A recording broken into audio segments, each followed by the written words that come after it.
Are you ready to streamline your money transfers? In today's tutorial, we will explore how to add Apple Cash to iMessage in 2025, making sending and receiving money easier than ever. Let's dive in. Step 1. Open Messages.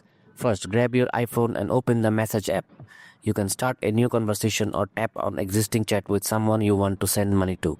Step 2. Access Apple Cash. Next, look for the apps button, the A icon located next to the message input field. Tap it and then select Apple Cash from the options that appear. Step 3. Enter the amount. Now it's time to enter the amount you wish to send. Use the keypad to type in the desired sum. If you're requesting money, simply tap request instead of send. Step 4. Review and send. After entering the amount, review your payment details. If everything looks good, tap send.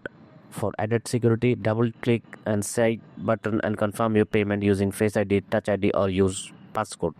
Step 5. Regular payments. If you want to set up recurring payments, tap on show keypad, select send recurring payment and follow the prompts for setup.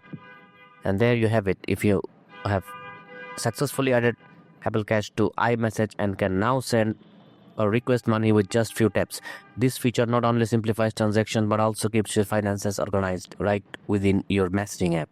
If you found this tutorial helpful, don't forget to like this video and subscribe for more tech tips. Happy transferring.